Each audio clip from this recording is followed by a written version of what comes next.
Football দুনিয়া তো ভিডিওতে সবাইকে স্বাগত। তো এই ভিডিওতে কি নিয়ে কথা বলবো সেটা নিশ্চয়ই কথা আমরা দেখে বুঝে গিয়েছো। আজকে রাতটা ইস্ট বেঙ্গল সাপোর্টার্সদের জন্য খুবই কিন্তু প্যাথেটিক বলা যায়।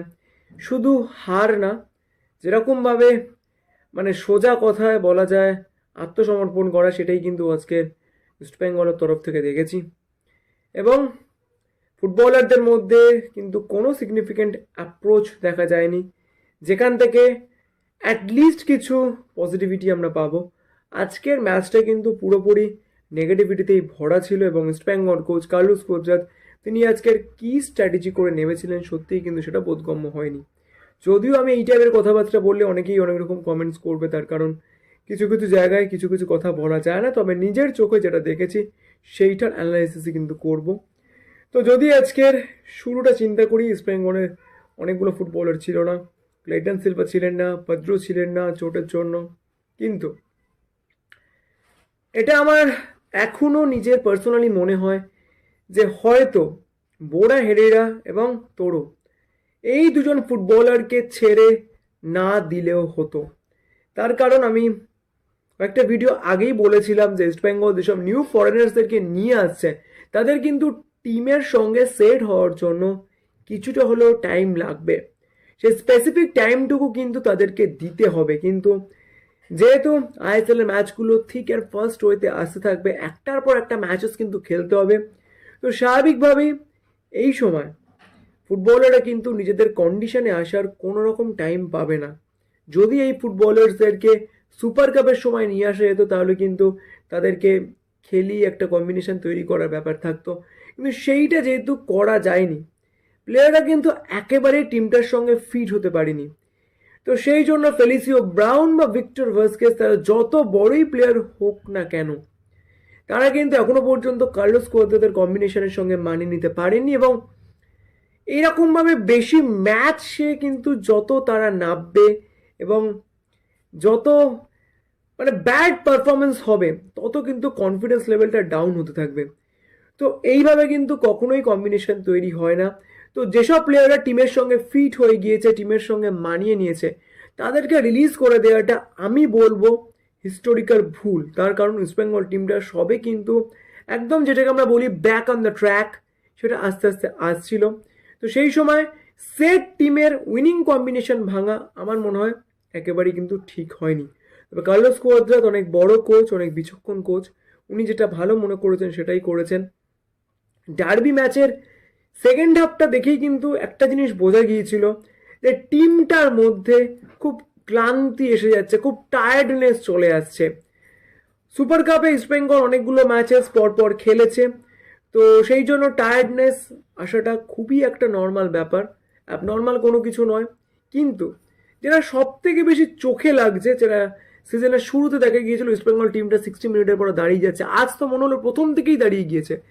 কে কোন পজিশনে খেলছে, অতিরিক্ত পরীক্ষা নিরীক্ষা, এই ব্যাপারটা কিন্তু চলছে। তো স্বাভাবিকভাবেই যেটা হওয়ার সেটাই হয়েছে। মুম্বাই সিটি এফসি ম্যাচটা শুধুমাত্র 1-0 গোলে জিতেছে, এটা কিন্তু ইস্ট বেঙ্গলের একটা গুড লাকি বলা যায়। সেরকমভাবে নন্দকুমারের একটা শট আর পিভি বিষ্ণুর একটা হাফ চান্স পাওয়া ছাড়া কিন্তু বলার মতো আজকে ইস্ট বেঙ্গল কিছুই করেনি। এবং ইস্ট বেঙ্গল ডিফেন্সের ভুলটা কিন্তু বারবার চোখে পড়ছে। আগের দিনে আমি বলেছিলাম ইস্ট বেঙ্গলের মিডফিল্ড এবং ডিফেন্সের মধ্যে কোঅর্ডিনেশনের অভাব রয়েছে, আজ কিন্তু সেই অভাবটা আরও প্রকট হয়েছে। তো আমরা ভেবেছিলাম সৌভিক চক্রবর্তী ব্যাক করলে হয়তো ইস্ট বেঙ্গল টিমটা সুপার কাপে যেরকম কনফিডেন্স নিয়ে খেলছিল সেই কনফিডেন্সটা ফিরে আসবে, কিন্তু আজও একই জিনিস দেখা গিয়েছে, টিমটার মধ্যে সেরকম কিন্তু কোনো কোঅর্ডিনেশন আমরা দেখতে পাইনি।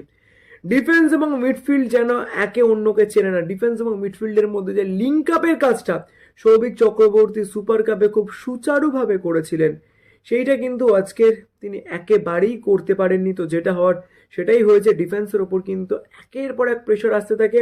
অন্যদিকে কার্লোস কোয়াদ্রা সেকেন্ড হাফে যেসব চেঞ্জেসগুলো করেন সেইখান থেকেও কিন্তু একটা ব্যাপার পরিষ্কার, খুবই কিন্তু মানে টিমটা আজকের অগোছালো ছিল, মানে টিমের মধ্যে কোনো কিন্তু কোঅর্ডিনেশন তৈরি হয়নি। তো আমি জানি না হঠাৎ করে সুপার কাপের পর কি হলো, ডার্বি ম্যাচের একদম শেষের দিকে ডিমিট্রি পেট্রাটোসের গোলটাই কি ইস্ট বেঙ্গলের সমস্ত কনফিডেন্স লেভেলকে ভেঙে দিল, সেইটা নিয়ে কিন্তু তর্ক বিতর্ক চলতেই পারে। তবে ওই গোলটার পর থেকেই আমরা আগে নর্থ ইস্ট ম্যাচ দেখেছি, আজকের মুম্বাই সিটি এফসি ম্যাচ দেখলাম, হোম ম্যাচ খেলছে কোনো একটা টিম, কিন্তু প্রথম 30 মিনিট ইস্টবেঙ্গলের বল পজিশন ছিল অনলি 16%। এটা কীরকম হবে? আমি একটা স্ট্যাট দেখছিলাম ফার্স্ট 30 মিনিটসে, যেখানে মুম্বাই সিটি এফসি পাস খেলেছে 246, সেখানে ইস্টবেঙ্গল পাস খেলেছে মাত্র 55, আর ইস্টবেঙ্গলের পাসিং অ্যাকুরেসি ছিল অনলি 62%। এটা কেন হবে? এত কম পাসিং অ্যাকুরেসি কখন আসে? যখন প্লেয়ারদের মধ্যে সেরকম কনফিডেন্স থাকে না, তখনই কিন্তু মিস পাস হয়, আর তখনই কিন্তু অপোনেন্ট যখন প্রেস করে তখন তারা বল ছেড়ে দেয়। তো ইস্টবেঙ্গলের ফার্স্ট 30 মিনিট পাসিং অ্যাকুরেসি কম হওয়ার কারণ কিন্তু এইটাই। এটা কিন্তু আমার পার্সোনালি মনে হয়, অনেকেই তোমরা আমার সঙ্গে একমত নাও হতে পারো, কিন্তু আজ কিন্তু আমার যেটা মনে হয়েছে, ফেলিসিও ব্রাউন এবং ভিক্টর ভাস্কেস এনারা দুজনে কিন্তু এখনো পর্যন্ত 90 মিনিটস কেন ফুটবল খেলার মতো কন্ডিশনেই নেই।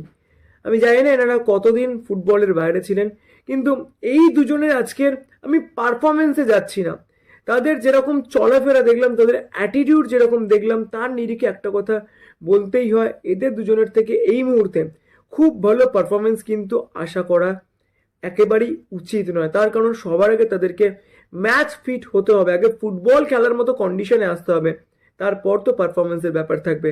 যে প্রবলেমটা হয়েছে আরমান্দো সাদিকুর, যে প্রবলেমটা হয়েছে জেসন কামিন্সের, ইস্টবেঙ্গলের নবাগত এই দুজন বিদেশির কিন্তু সেম প্রবলেমই হচ্ছে, তারা কিন্তু একেবারেই ম্যাচ ফিট নয়। এটা কিন্তু আজকে তাদের অ্যাপিয়ারেন্সেই বোঝা গিয়েছে। তো এদের থেকে কত ভালো পারফরমেন্স সামনের ম্যাচেসগুলোতে আশা করা যায় সেটা নিয়ে কিন্তু যথেষ্ট ডাউট থেকেই যাচ্ছে। হয়তো এনারা দুজন খুব ভালো প্লেয়ার, এনারা দুজন হয়তো ভালো পারফরমেন্স ডেলিভার করবেন, কিন্তু যতক্ষণ না পর্যন্ত তারা ম্যাচ ফিটনেস ফিরে পাচ্ছেন, ততক্ষণ পর্যন্ত এনাদের থেকে খুব ভালো কিছু আশা করাটা হয়তো একটু বাড়াবাড়ি হয়ে যাবে। আর এটা কিন্তু পুরোটাই একটা সায়েন্টিফিক ব্যাপার, তার কারণ কেউ চলে এসে মানে সঙ্গে সঙ্গে টিমের কম্বিনেশনের সঙ্গে মানিয়ে নেবে এবং পারফরমেন্স ডেলিভার করতে থাকবে, এরকমটা কিন্তু হয় না। সবাইকেই কিন্তু একটু হলেও টাইম দিতে হয়। সবাই তো ক্রিশ্চিয়ানো রোনাল্ডো বা লিওনেল মেসির লেভেলের ফুটবলার নন যে যেখানেই যাবেন সেখানেই তারা অ্যাডাপ্ট করে নেবেন, এইটা কিন্তু হয় না। তো এটাই হচ্ছে ব্যাপার। তো আজ দিনটা ইস্টবেঙ্গলের জন্য যথেষ্ট হতাশার ছিল, এবং কার্লোস কুয়াদ্রাতের অতিরিক্ত ডিফেন্সিভ স্ট্র্যাটেজি নিয়েও কিন্তু অনেক কোশ্চেন মার্ক থাকবে।